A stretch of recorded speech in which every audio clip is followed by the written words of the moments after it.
I'd teach them to do things that they say young people shouldn't do. I'd teach them that being a young person isn't an impediment to prophesying, to healing the sick, to raising the dead, to casting out devils. I'd teach them that being a young person isn't an impediment to dealing with the nasty and difficult parts of society that need God's compassion, the drug addicts, the prostitutes, the criminals, their own friends at school who happen to be thugs and involved in all of these things, because some of them are.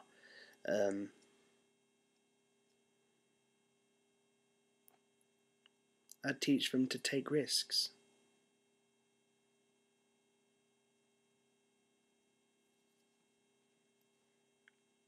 And it makes me mad to see them relegated to just the arts and crafts brigade. Sure, we're happy to let you get on the drum kit. We'll make a big noise about how we're including young people, and there's nothing wrong with that. There's a great deal to be gained through art and artistic expression. But they really only want it in the package that they're already comfortable with. You know, we only ever see it trumpeted when it's in the worship group. When do we hear about the amateur documentary makers or filmmakers in church? When do we hear about the people doing really gritty, incisive, investigative journalism? When do we hear about the people? Because if kids start doing these sorts of things, it will cause upset to people. It doesn't fit the form. It doesn't fit the form of what churches do. You know, churches have kind of little pigeonhole boxes that represent functions within the church as perceived by the church literati. And if you don't fall into one of those pigeon boxes, they really don't have much time for your gifting. It's really sad. Because if the church were to see itself in the way it used to see itself, back when it helped make this nation great, back when we had Fountains Abbey and Inkwell's Abbey, and the church taught people agriculture and helped people raise cattle and sheep, and passed down learning through scholarly texts. If the church were to involve itself more in secular affairs for the sake of Jesus, well, maybe our nation would still be great.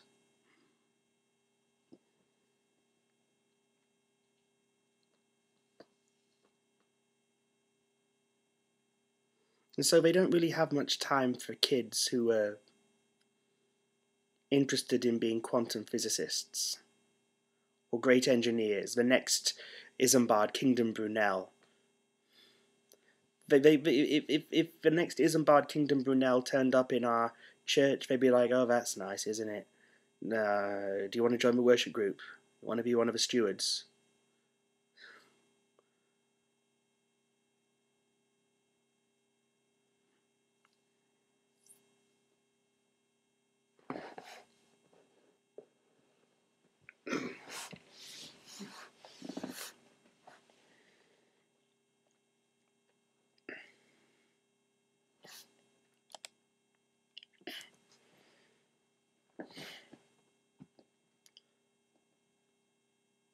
I would like to see the world change in ways most people couldn't believe. But it takes young people to do it because they're the only ones willing to ditch the status quo. They're the only ones more afraid of things staying the same than they are of things changing.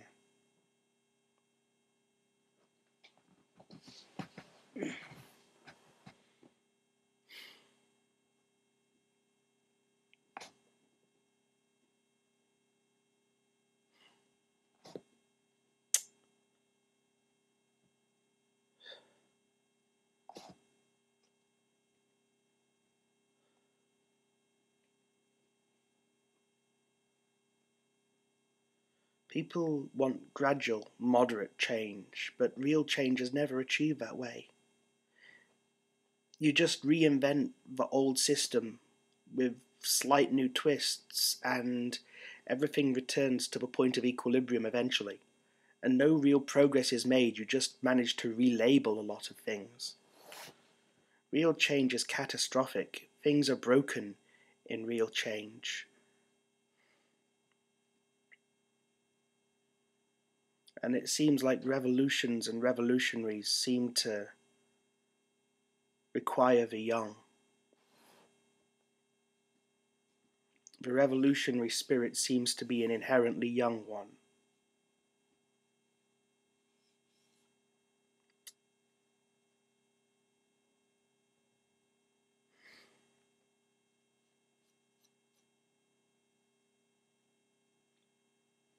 So it makes me angry when I see people treating the youth, who I believe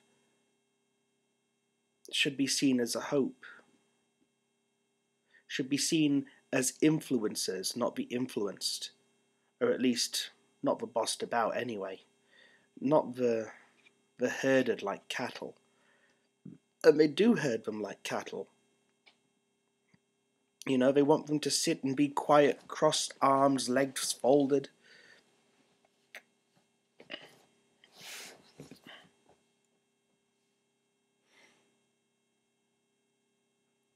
And it makes me angry.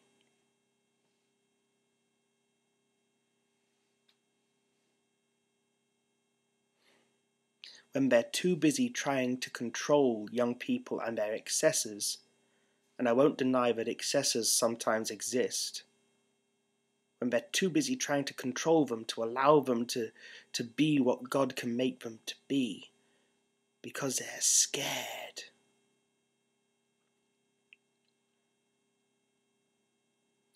And so I got quite angry recently when a young girl who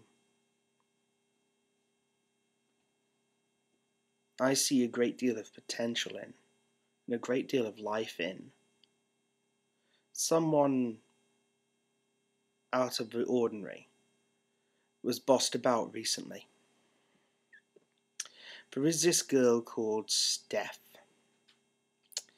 and she is a crazy, out-of-the-box, manic, wonderful person. And frankly, she's a breath of fresh air in my dull life. At least she's interesting.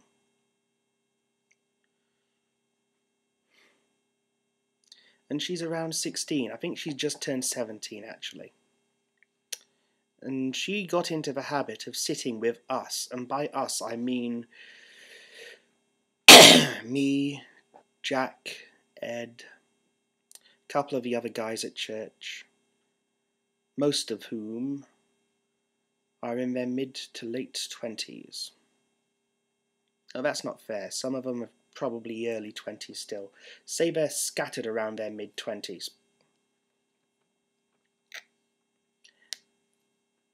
And they find it weird.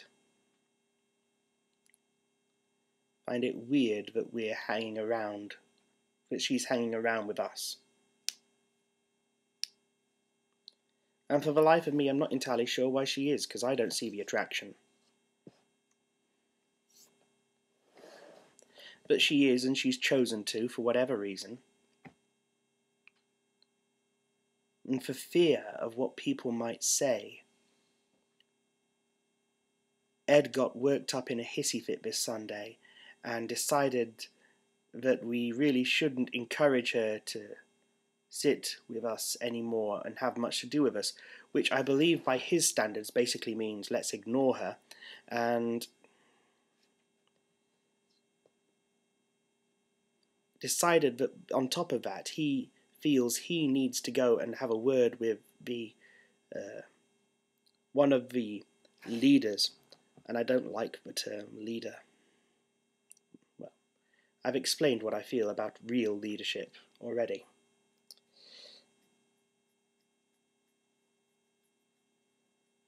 But he's gone to speak to someone called Pam, who I've always seen as a very teacher-like figure.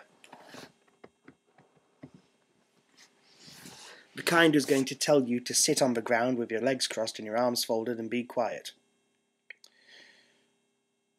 And he went to her and asked her, please, will you please explain to this girl why it's inappropriate for a girl of 17 to be hanging around with a bunch of guys in their mid-20s.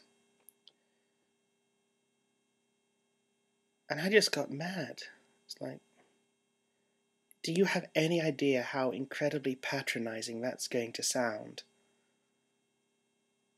Please choose your friends in a way that isn't going to make anyone think you are out of the ordinary or that there might be something going on. Because, of course, clearly, every time a female under the age of 21 has anything to do with a male over the age of 21, clearly it's a sugar daddy relationship. Which is kind of an extension of this bizarre assumption that every time a man and a woman stand into a room alone, they'll suddenly spontaneously copulate if there isn't a chaperone there to stop them. Christians have some weird ideas about avoiding the appearance of evil. Well, I have news for them, it actually isn't possible to avoid the appearance of evil anymore. If you put a man in a room with a man, they'll assume it's gay sex. If you put a woman in a room with a woman, they'll assume it's lesbian sex. If you put a man in a room with a dog, you know what they're going to assume. People will think the worst if they want to. You know, and in terms of scandal, what matters nowadays is what can be proved in court. And anyway, she's over 16, so it isn't even a scandal in the world's eyes. You go up to a person in the secular community and said, well, we have this 25-year-old guy going out with a 17-year-old girl in our church, and maybe like, that's a bit, but it's all legal, so it probably isn't any of my business. Big scandal. Big scandal. Only to people in the church, you know? In fact, the people outside the church would assume that extramarital sex was going on. And they'd be like, it's a bit sleazy, but... Whereas people inside the church would assume that extramarital sex might or might not be going on, and at the same time will be scandalized by it anyway, just because, you know, inappropriate holding of hands.